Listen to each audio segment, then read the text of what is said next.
commentary. I was in the field, man, I slaved for this. Had to talk to God, drop down and pray for this. To my surprise, he replied, say you made for this. I seen the car, wanted, then I went and paid for it. Cash, hit the take, yeah, I hit the race, hit the dash. That's when they came for me on. So, yep, I landed at like 8:12, 8:15, something like that in the morning. And I'm just sitting, chilling in the airport, doing whatever I'm doing. And then I head out to my interview location. I got there at about 1:43. I come in, they ask us for our name, of course, and they give us a little name tag and a little booklet. And then we go upstairs. And then, of course, it's all the basics. A lot of them are going to be very, very similar, as I've learned for the ones I've been to. They have like a brief introduction. This is who I am. This is the company, ins and outs, all the good information you want to know, like pay, what your schedule will be like on reserve, things like that. And then, of course, they open it up for like a quick Q&A session. Of course, they are still always watching. So, of course, if you have a question, by all means, ask it. But don't just try to come up with a question for the sake of asking a question. Oh, okay. I think most people can read through and kind of figure out if you're bullshitting or not. This is not the time or the place to bullshit, okay? Just my little tidbit of advice, if I can provide it. But, so they open it up for Q&A. Then, of course, the people come in. All the people that will be interviewing you will come in. They'll introduce themselves, what they do within the company, and then how long they've been there. So that was really exciting because a lot of them have been there for quite some time, which is always a good sign. If a lot of the employees that they brought in had been there for maybe like a year or later, that would be concerning because that would show me that people don't stay, and that would be concerning for me because maybe there's something about this company that I'm not seeing that doesn't want to make people stay. So I appreciate that everyone that had been there for quite some time. So I'm like, this is a good way to start. Definitely really good. And so then they break us up into 3 different groups, and each group did something different. So my group, the first thing we did was like a team building activity. I will not tell a lie. This team building interview was the same one I did for another airline that I had interviewed with. I will not say the name of that airline, but it's exactly the same. However, what I liked about that process with this airline was that it went so much better. That the team I was with actually worked as a team. We looked at each other. We said, hey, how are we going to proceed with this task, given the information that we were given? At the other interview that I had gone to, where we did the same exact exercise, it was hard to get myself to be a part of the team. It was hard to provide my input because the main girl that decided she was just going to take, control of this group without even asking was just so cutthroat with her approach. Even though this is a team building activity, she had lost focus and thought that this was just the time for her to shine. But what she failed to understand is that people shine in groups, but in order to do that, you have to work together. And so our team looked and was definitely disjointed. And I won't lie, I hold some resentment for that girl because the way she approached it was so unprofessional. There is nothing wrong with wanting a job so badly, but in no world and under no circumstances would I start trying to cut down the people to the left and right of me just for this job. That's not my style, especially a team activity. The goal is to get this done efficiently. One person can't do the job with 3 efficiently, but I digress. So yeah, this team activity went so much better. We really worked well as a team, and my group went first, but they split our group into 2 groups to do these activities. And so now our groups had to have a conversation about what we were going to do. So not only do we have to work well amongst our team, we have to work well with the other team. And somehow the stars just aligned and everything went so well. No one was stepping on anyone's toes. No one was trying to be the leader, kind of like a, hey, look at me, look what I can do. Like, that was such a beautiful process, and it just worked out so well that I left the room once we were done with our activity, and I was shocked. I was like, wow, so no one's here trying to, you know, be cutthroat with the next person, even though we're all going for the same job. I really appreciated that. And then once we were done with that team activity, they ask us one question, or they give us a scenario, and then they ask us how we would personally handle that situation. And then you go from there. We go back into the room, kind of just some hangout time, get to know the people at your table, the people in the room at the moment. And then they came in maybe 5 to 10 minutes later to grab me for my one-on-one interview. Excuse me. So I leave the room with the lady. She tells me to grab my stuff, because at that point you aren't coming back to that room. So once you head out for your one-on-one, you won't be coming back. And we went down the hall, across the way, and we went into her office, and we had our one-on-one. And once again, this lady was also like the guy interviewer that I had. Talking to her felt like I was having a conversation. Like, the nerves just went right away, because it didn't feel like an interrogation, what sometimes interviews do. It felt, excuse me, like a conversation.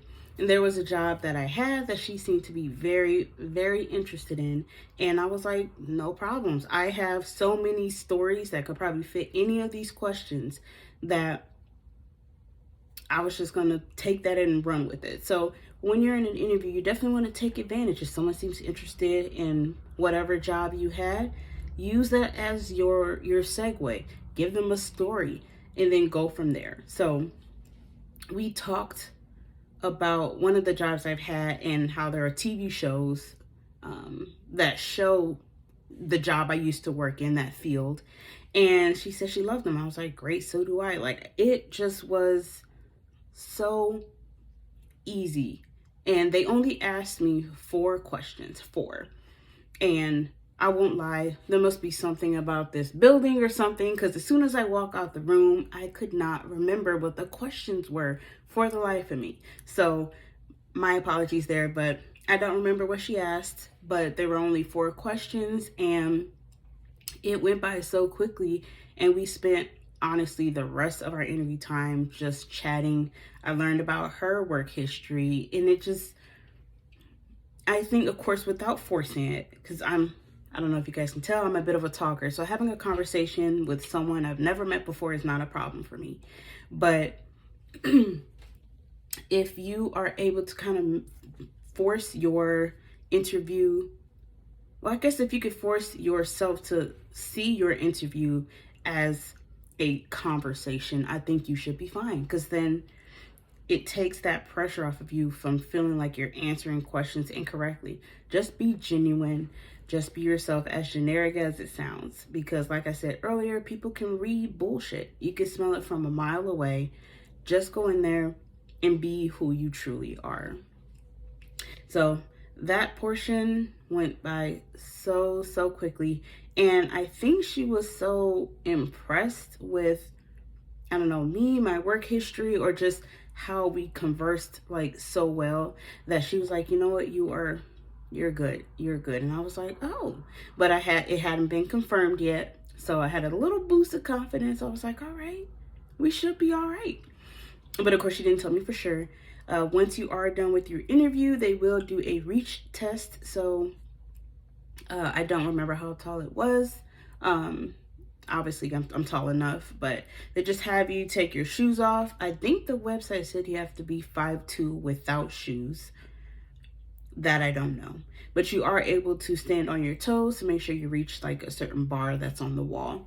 Once you do that, then you are good to go. In my instance, after I did that, I went down the hall. She told me to go ahead and take a seat. We shook hands and she wished me the best of luck. And then another lady came down the hall to get me, and then she took me upstairs, and that's when she told me that I had received my CJO. And I had to ask her like 3 or 4 times because I was like, oh my gosh, are you serious? Do not play with me. But I received it at that time, so I was really, really excited. And then of course you do like a little bit of paperwork. They do a drug test on site, so if for whatever reason you still book this interview knowing you have drugs in your system, I can't help you. You know, dug your own grave with that one. But like, of course, you'll be fine. You take your drug test, and they do like a 10-year, I think, employment or criminal background check, something like that. They check into you. So if you happen to be a murderer or something, you might not want to apply. This may not be the place for you. But yeah, it was a simple process. The process that I had read online, some people said that they had one interview, they weed people out, then they had another interview, then they weed people out, then they had a third interview, if I remember right. It wasn't like that at all. One interview, 4 questions, and it was done after that. And the interview group that I was with, there were probably less than 20 people. Like, there weren't a lot of people at all there at all. So I'm not sure if that's typical or not. But then again, there were multiple locations where they were interviewing. So who knows? It's probably small just because we were the only people that were somehow maybe closer to Houston than someone else. I don't know. But it was a really small class, but it went by very quickly. It started right at 2 o'clock, and I was walking out of the building I walked down to the main lobby maybe 4 o'clock. It was in and out. It was so quick. And there were people that had already been released, so theirs was even quicker than mine. And I was like, wow, I expected it to be 4 hours like the email had told us, but it wasn't. It's definitely a learning process. You know, you give a lot, and sometimes you don't always get the answer that you want. That's just kind of the process. There was a lady that asked me if I got in CJO, and I said yes. And she seemed slightly annoyed with me. I didn't come down the elevator and start screaming it out to the world that I'd received my CJO. She asked me, and I said yes. And then I asked her if she did, and she said no. And I said, okay, well, you know, my apologies. I know it's frustrating, but everyone's experience is different. Because there's a girl that I watch on here on YouTube, and she works for this company, and she said she didn't get her CJO that day, but got it 2 days later. So just because you left with that one is not a telltale sign that you did not get the job. And that's what I told her, but she didn't seem to want to hear it.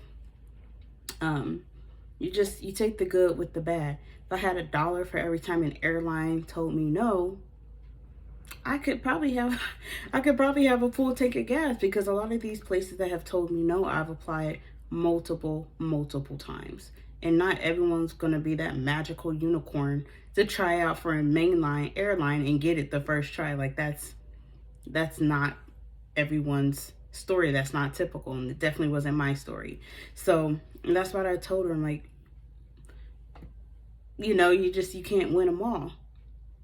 It just kind of is what it is. You have to have some resiliency in this process, you know. So if getting rejected is not something you deal well with, I would either, you know, start at the bottom and work your way up, or really learn to accept the fact that someone at some point will tell you no when you really, really want the job. Just kind of is what it is, but it will be your time.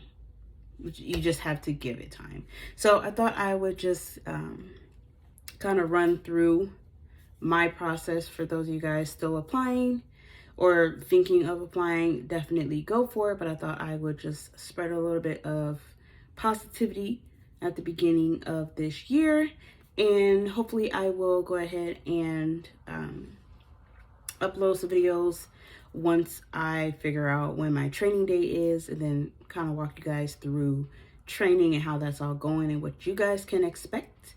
for those of you that are applying or have applied. I want to thank you guys so much for listening. This has been Landy's with Lexi. You guys have a wonderful day. I never had a problem showing y'all the real me. Hair when it's fucked up, crib when it's filthy. Way before the deal me, strip to pay the bills me. Before I fix my teeth, man, those comments used to kill